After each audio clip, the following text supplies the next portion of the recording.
Hello and welcome. I'm Parikshit Luthra. Bajaj Auto is all set to take over Austrian motorcycle brand KTM in November last year after encountering financial troubles. KTM had applied for legal restructuring and self-administration. Bajaj Auto, which owns just under 50% stake in KTM, proposed an 800 million euro rescue plan. Bajaj has already invested 200 million euros and has secured a 566 million euro loan support. European Commission's approval for the KTM deal appears imminent. Joining us now to discuss the road ahead is the Managing Director of Bajaj Auto, Rajiv Bajaj. Rajiv Bajaj, thank you very much for joining us on the program today. Let me begin by asking you about the timeline for permissions and approvals from the European Commission. What are you expecting? Thank you, Parikshit. So exactly in line with what you said, as you know, our investment went in on 23rd of May, and a series of approvals was required after that.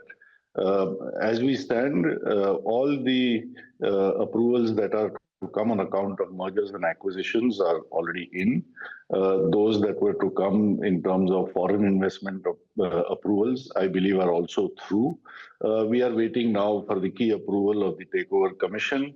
We understand that this may be forthcoming in November. We hope it will be positive, and which means that in that case, after a almost 18-year association in which Bajaj has been a minority partner, we would become a 76% shareholder in KTM AG, and well, in PMAG actually, and from being an observer, we would take charge. What, in your view, led to such a sudden and sharp downfall for the KTM brand? This was a pillar of Bajaj Auto's premiumization strategy. What, according to you, led to such severe financial constraints? Well, you know, Parikshit, yeah, we were all taken by surprise, I must say. I think most of the industry was quite shocked at how rapidly, this thing developed. And my mind goes back almost 30 years to what my first management guru, Dr. John Wallace, told me, which was simply this, that the single biggest reason for corporate demise is corporate greed. And I have really witnessed this play out at KTM, unfortunately, over the last 12 months in particular. I would say broadly three types of greed. First, operational greed. Best exemplified by what happened in the last couple of years when KTM Austria kept producing and overproducing, even though the spike of demand that had come about post-COVID had calmed down. And as we all know, with the result that KTM distributors and dealers worldwide were carrying over a year's worth of inventory, which was just preposterous, frankly speaking. And then there was the, I would call it as a strategic greed. Companies often get into businesses that they have no business getting into. In the case of KTM Austria, the best example of that hurt them the most was getting into the bicycle business, specifically the electric bicycle business. When you have no synergy in any of your major operational areas, such as R&D or supply chain, or marketing, sales, and distribution, with such a business that may appear to be adjacent, but actually has no synergy with your core business, then really, it is irresponsible to venture into that space. This was the, second greed, the strategic greed of getting into a new area that was actually not synergistic. And the two factors combined to take KTM to insolvency in a period of months. Now I know you might say that, but Bajaj was part of it, right. And I would concede that yes, we were also part of what went wrong. But I would only submit that as a minority partner, we could not prevent this, and I can share with you today that we did our best to resist it, so much so that I think it led eventually to the third kind of greed, which, if I may call it, almost a governance greed, where certain decisions like this were either taken without our knowledge, without our information, and sometimes without even following due process. So we are quite shocked at what has been revealed to us over the last 12 months that we have got involved in this process. I must clarify, we are not yet in charge. We don't have takeover permission yet, but as an observer, this is what we have come to understand. And if I might summarize it, leaning on the words of my other management guru, Jack Trout, he would say, the stock market can become the temple of greed. And I think this is what happened here. In the pursuit of valuations, some of these options were pursued that should not have been pursued. And when you link, the stock market price to company performance and company performance to the remuneration of top management, this is how things can go horribly wrong. And you had warned them about this, would you say? Well, this is something that has happened over years. So from time to time, whenever we were aware of some of these issues, if I were to enumerate all the minor and major issues, we would be speaking for the next hour or two. We took it up. But, as a minority partner, there was only so much that we could do. Okay. Now, when we speak about restructuring and management restructuring, are we going to see some changes, some major changes in KTM going forward? Would you begin with management restructuring? Oh, yes, absolutely. This is a problem that is not caused by 98% or 99% of the KTM employees. This is a problem of the top management of KTM, the erstwhile top management of KTM. And that's why, quite frankly, most of them are gone. What we have now in place is a new team, a wonderful new team that I personally feel very confident about. The entire team is already in place, barring just one vacancy that will be filled in the coming months. And it's a very nice combination, I think, of some of the, if I may call them, our older colleagues who are still, very passionate about KTM, very committed to KTM, in areas like the product planning, in the R&D, in the legal department, etc. And then we have some wonderful, outstanding new colleagues led by our CFO, new CHRO, etc. So we have a great team in place, and I must make mention of the manner in which the Bajaj bench out of India. Yeah. Absolutely. Now, just to ask you for an update on KTM sales in India, the GST impact on the KTM offtake, what are the exports that you're seeing from India right now, and what will be the US tariff impact according to you? The short story would be that KTM India sales are growing very well. The domestic sale is up like 70% year on year. It is a combination of, I would say, half the credit goes to the excellent GST reduction move of the government, very well timed. And the other half goes to the introduction of the new products, particularly the new Duke 160, which is really flying off the shelves. So domestic sales of what we make in India is really at an all-time high. I think this month we will finish at the highest ever in our 18-year association. Exports also, I'm happy to say, have normalized. And you asked about the US in particular. And I'm happy to say that we believe US sales will continue uninterrupted in volume terms of the products that we supply out of India.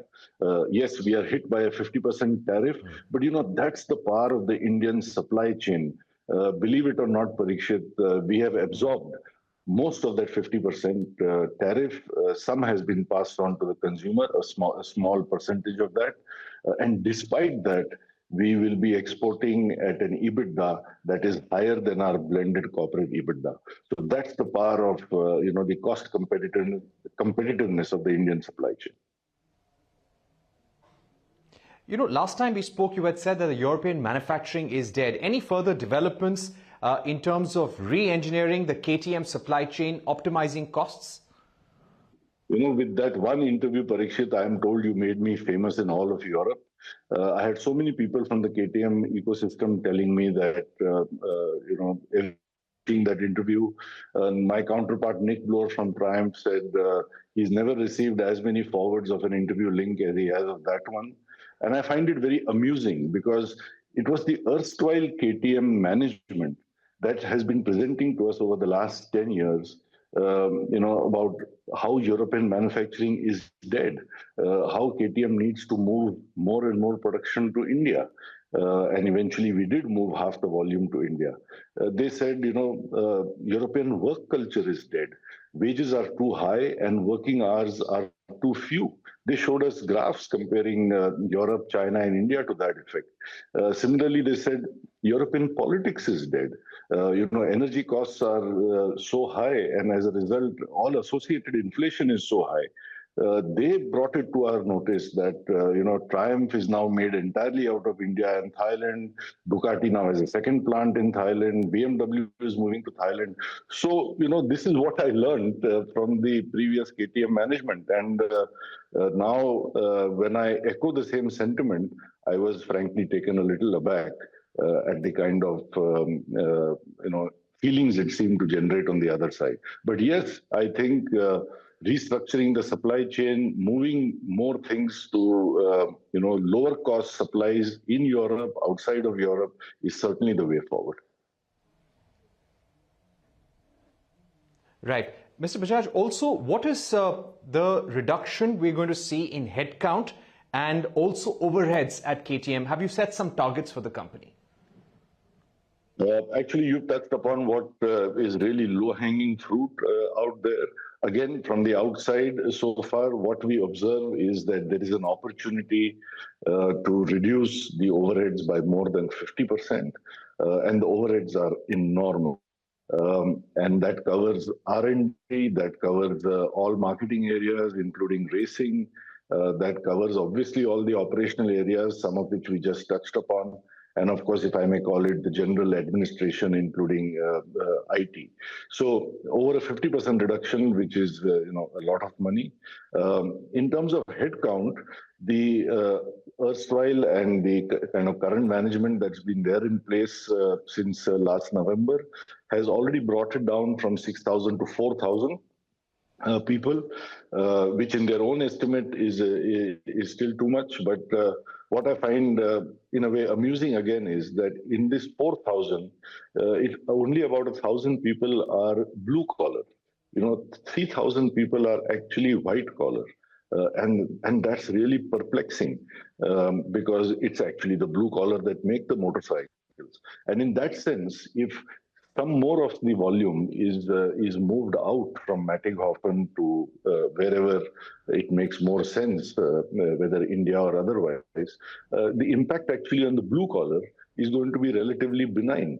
The issue is going to be with the white collar headcount, which is very, very expensive, as you know, and it brings back to me Mark Zuckerberg's words when he said, the problem is that we have managers managing managers, managing managers, managing managers, managing managers who manage the people who do the work.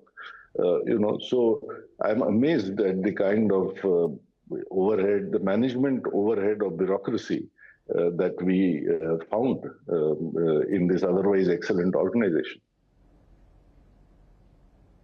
Right. What is the way forward for brand KTM now? Could you give us a sense of the global sales in 2025 and your outlook for 26? Well, I would say exactly what I said to you a few months back, Parikshit, that there's two fundamental jobs to be done. One is to reduce cost. And as a result of these things we spoke about, between the supply chain, the overheads, and the headcount, we are seeing the potential to perhaps take, 300 million or more out of the system. And the second big job we have to do is to restore the brand.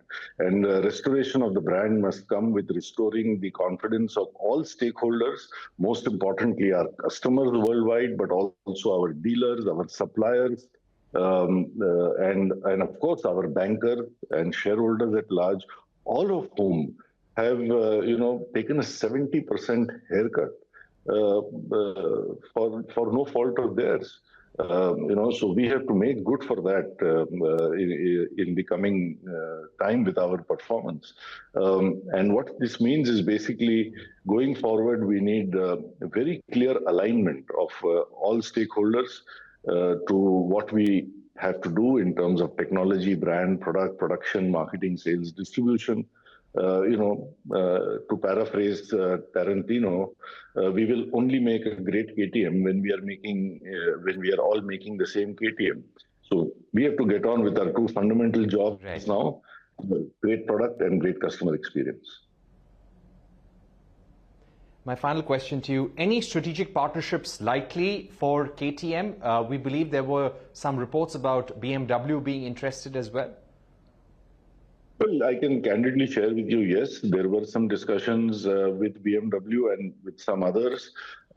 Basically, everybody's backed off for now, I think, given all the uncertainty that's come in after Mr. Trump has come in. We remain open, of course, to a meaningful partnership. For the moment, I would only say this, that we have a great team in place. All the problems and solutions are quite clear to us. Hopefully, we will have a takeover commission approval next month. I think with that, Bajaj will be ready to race.